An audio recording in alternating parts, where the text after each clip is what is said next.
Melinda Prince coming to you from On Entertainment. I'm standing here with Michael Call. Now, you were a camera operator in the movie 127 Hours.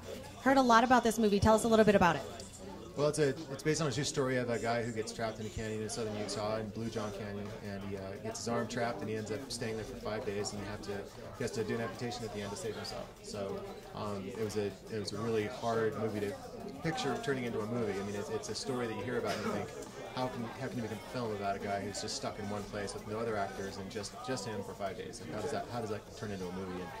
And of course, Danny Boyle's a genius. He's always been like one of my favorite directors, and he did a great job. And he's just such a surreal filmmaker, and he can make any imagery come to life really well. Anytime you work alongside somebody like him, I mean, you just have great opportunities. Now, tell me a little bit about actually operating the camera.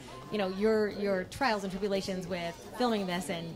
Yeah, well, filming in the canyon, I started filming basically when they got to the actual location where the amputation happened, where the accident happened, and they had shot for some weeks before at the studio downtown Salt Lake.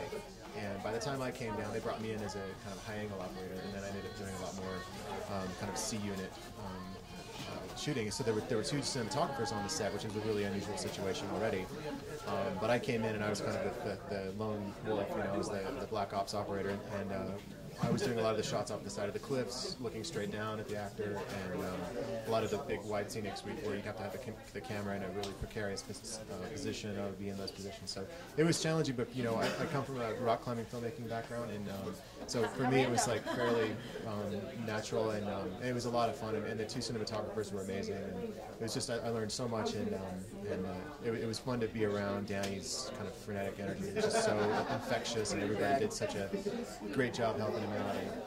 Yeah, he was just very spontaneous, but he had a very clear idea of how he wanted it to look. So. Now, 127 hours. Where can we? You know, what time is this coming out? How can we see this? So it's been out for about a month and a half now.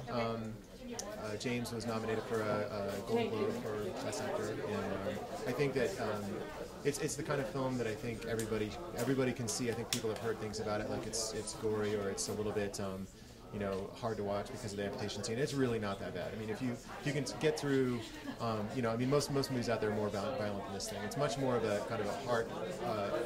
It's a story about the heart and about being human and connectedness with other people. And it's a pretty universal theme, I think, and everybody can get something out of it. It's a great film. Gosh, thank you so much for joining us here once again. Michael Call, camera operator for 127 Hours.